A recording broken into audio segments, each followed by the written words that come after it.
Hello friends, வணக்கம் and welcome back to Revathi's life style. இன்றைக்கி நம்ம சேனலில் ஒரு யூஸ்ஃபுல்லான டிப் பார்த்தீங்கன்னா நம்ம பார்க்க போகிறோம். நம்ம பூஜை பாத்திரம்லாம் எப்படி கழுவுறதுன்னு பார்க்கலாம். எல்லாருக்குமே ரொம்ப கஷ்டமாக இருக்கும் அந்த பூஜை பாத்திரம் கழுவுறது. இந்த வீடியோவில் குறைஞ்ச நேரத்திலே நம்ம எப்படி ஈஸியாக க்ளீன் பண்ணலாம், ரொம்ப ஸ்ட்ரெயின் இல்லாமல் நம்ம க்ளீன் பண்ணிடலாம். ஸோ வாங்க வீடியோக்குள்ளே போகலாம். அதுக்கு முன்னாடி என்னோட சேனலை சப்ஸ்கிரைப் பண்ணாமல் இருந்தீங்கன்னா சப்ஸ்கிரைப் பண்ணிக்கோங்க. கூடவே பெல் ஐக்கானை கிளிக் பண்ணி ஆல் என்ற ஆப்ஷனை செலக்ட் பண்ணிக்கோங்க. அப்போ தான் நான் புதுசாக போகிற வீடியோஸ்லாம் உங்களுக்கு நோட்டிஃபிகேஷனில் காட்டும். இப்போ வாங்க நம்ம வீடியோக்குள்ளே போகலாம். நியூஸ் பேப்பர் இல்லைனா காட்டன் துணி இது ரெண்டுத்தில் எதனா ஒன்று எடுத்துக்கோங்க. விளக்கில் உள்ள மஞ்சள் குங்குமம் அது எல்லாமே அந்த பேப்பர்லேயே ஒத்தி எடுத்துருங்க. சுத்தமாக அந்த பிசுப்பே இல்லாத அளவுக்கு நல்லா தொடச்சி எடுத்துக்கோங்க. நான் 2 வாரத்துக்கு ஒரு வாட்டி தான் நான் பூஜை பாத்திரம்லாம் க்ளீன் பண்ணுவேன். இந்த மாதிரி க்ளீன் பண்ணோன்னா ரொம்ப நாளைக்கு நல்லாயிருக்கும். எனக்கு குட்டீஸ் இருக்கிறதுனால என்னால் வாரம் க்ளீன் பண்ண முடியாது. நான் சொல்கிற இந்த மெத்தட் வேலைக்கு போகிறவங்களுக்கும் அப்புறம் குழந்தைங்க வச்சுருக்கவங்களுக்குலாம் ரொம்ப யூஸ்ஃபுல்லாக இருக்கும். இந்த மாதிரி பண்ணி நீங்கள் க்ளீன் பண்ணிங்கன்னா உங்களுக்கு நேரமும் மிச்சமாகவும் பாத்திரமும் நல்லா க்ளீன் ஆகிடும். நம்ம ரொம்ப ஸ்ட்ரெயின் பண்ணி அழுத்தி தேய்ச்சி கழுவணும் அவசியமே இல்லை. அதிகபட்சம் 20 நிமிஷமே போதும் இந்த வேலை பண்ணுறதுக்கு. இப்போ நான் எல்லா பாத்திரத்துலேயும் உள்ள மஞ்சள் குங்குமம் எல்லாத்தையும் எடுத்துட்டேன். ஒரு அகலமான பாத்திரத்தில் தண்ணி நிறைய ஊற்றி கொதிக்க விடுங்க. ஒரு பக்கம் தண்ணி நல்லா கொதிக்கட்டும். இப்போ நம்ம எல்லா பாத்திரத்துக்குமே லெமன் போட்டு நல்லா தேய்ச்சி விட்டுருங்க. ரொம்ப அழுத்தி தேய்க்கணும் அவசியம் இல்லை, லேசாக தேய்ச்சாலே போதும். நம்ம லெமனை 2ஆக கட் பண்ணிக்கலாம். அதுக்கு முன்னாடி நம்ம நல்லா தேய்ச்சிட்டு அப்புறம் கட் பண்ணுங்கள். அப்போ தான் அதில் இருக்க ஜூஸ் எல்லாம் நமக்கு நல்லா கிடைக்கும். வெளியில் நல்லா தளன்னு ஆனதுக்கப்புறம் கட் பண்ணி எடுத்துக்கோங்க.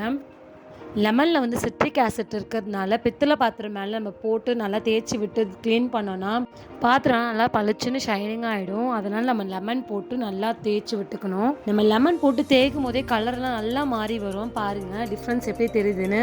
எங்கள் அம்மாலாம் கோலமாவு புளி இது 2 போட்டு தான் க்ளீன் பண்ணுவாங்க. அதுவே பார்க்க சூப்பராக இருக்கும். டைம் இருந்தால் அந்த மாதிரி செஞ்சுக்கோங்க. டைம் இல்லாதவங்க இந்த மெத்தட் ஃபாலோ பண்ணுங்கள். விளக்குலலாம் பார்த்தீங்கன்னா ரொம்ப நாள் ஆயிடுச்சுன்னா பச்சை கலரில் ஒரு மாதிரி ஃபார்ம் ஆகிடும். அந்த மாதிரி ஆகாமல் பார்த்துக்கோங்க. நான் வீடியோ எடுக்கிறதுக்காக 3 வாரம் க்ளீன் பண்ணலை. அதனால் பாத்திரம்லாம் பார்க்கறதுக்கு ரொம்ப இதுவாக தெரியுது.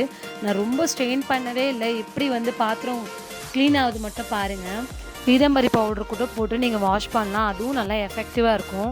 இன்னொன்று நீங்கள் ஸ்ட்ரெயின் பண்ணி கழுவுற மாதிரி இருக்கும். அது லெமன் போட்டு நல்லா 10 நிமிஷம் ஊற விட்டுருங்க. அதுக்கப்புறம் பக்கத்தில் நம்ம தண்ணி போட்டோம் இல்லையா, அதில் நம்ம ஒரு லெமன் சைஸ் புளியை நான் ஏற்கனவே ஊற வச்சு எடுத்திருக்கேன். அதை அந்த தண்ணியில் ஊற்றிட்டு நல்லா கொதிக்க விடணும். கொதிக்க விட்டதுக்கப்புறம் இந்த பாத்திரம்லாம் எடுத்து அதில் போட்டுடணும். இப்போ பாருங்கள் புளி நல்லா ஊறி இருக்குது. அதை நல்லா கரைச்சிட்டு அந்த தண்ணியில் எடுத்து ஊற்றிடுங்க.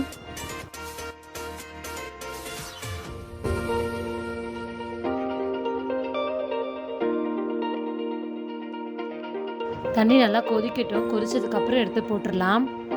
தண்ணி நல்லா சூடாயிடுச்சு. இப்போ நான் எல்லா பாத்திரத்தையும் எடுத்து போட போகிறேன். அதில்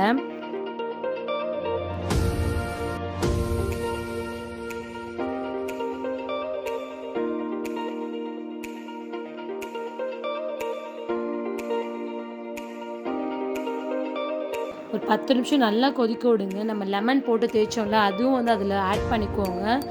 அதை வேஸ்ட் பண்ணாதீங்க. அதை தூக்கி போடாமல் அதில் போட்டுருங்க. நல்லா கொதிக்க விட்டதுக்கப்புறம் பாருங்கள் அந்த கருப்பாக வருது பாருங்கள். பாத்திரத்தில் உள்ள அழுக்குலலாம் நம்மளால் தேய்க்க முடியாது. ரொம்ப ஸ்ட்ரெயின் பண்ணி தேய்ச்சா மட்டும் தான் நம்மளால் அதெல்லாம் தேய்க்க முடியும். இந்த மாதிரி செஞ்சு நீங்கள் ட்ரை பண்ணிங்கன்னா அழுக்கு எங்கே இருந்தாலும் வந்துடும் ஈஸியாக. 5 நிமிஷத்துக்கு ஒரு வாட்டி ஒரு கரண்டி எடுத்து நல்லா கலந்து விட்டுருங்க. அடியில் இருக்க பாத்திரம் மேலே வரா மாதிரி, மேலே இருக்க பாத்திரம்லாம் கீழே போகிற மாதிரி நல்லா கலந்து விட்டுருங்க. கொதிக்கும் போதே பாருங்கள் நல்லா டிஃப்ரென்ஸ் தெரியும். பாத்திரம் நல்லா வெளுக்குது பாருங்கள். அவ்வளோதாங்க. இது மட்டும் செஞ்சாலே போதும். உங்கள் பாத்திரம் சூப்பராக ஆகிடும். நல்லா கொதிச்சதுக்கப்புறம் ஒரு 10 நிமிஷம் கழித்து அது எல்லாத்தையும் எடுத்துருங்க. ரொம்ப நேரம் விட்டுறாதீங்க. உடனே அதை வெளியில் எடுத்து ஒரு காட்டன் துணி நல்லா தொடச்சி எடுத்துருங்க. 10 நிமிஷம் ஆயிடுச்சு. இப்போ வாங்க பாத்திரம்லாம் எப்படி இருக்குன்னு நான் காட்டுறேன் உங்களுக்கு. உங்ககிட்ட இடுக்கி இருந்தால் அதை யூஸ் பண்ணி எல்லா பாத்திரத்தையும் உடனே எடுத்துருங்க வெளில.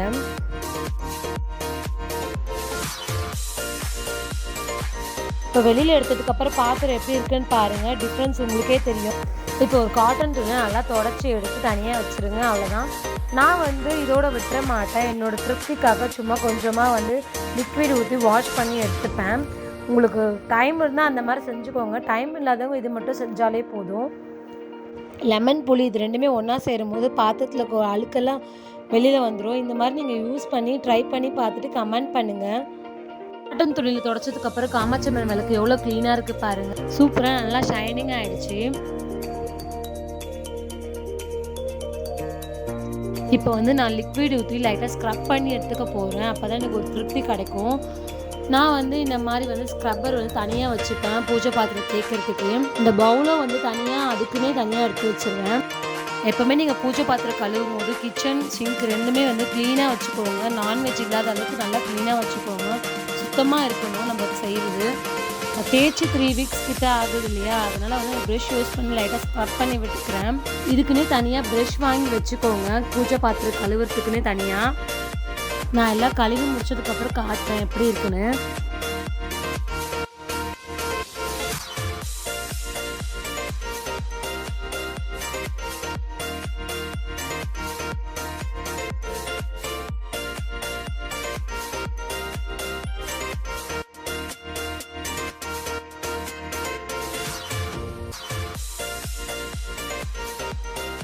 இந்த டிப்ஸ் எல்லாம் உங்களுக்கு யூஸ்ஃபுல்லாக இருந்தால் கமெண்ட் பண்ணுங்கள் ஃப்ரெண்ட்ஸ். இன்னும் நிறைய யூஸ்ஃபுல்லான வீடியோஸ் உங்களுக்காக வந்துகிட்டே இருக்குது. ஸோ சப்ஸ்கிரைப் பண்ணுங்கள். தேங்க்ஸ் ஃபார் வாட்சிங்.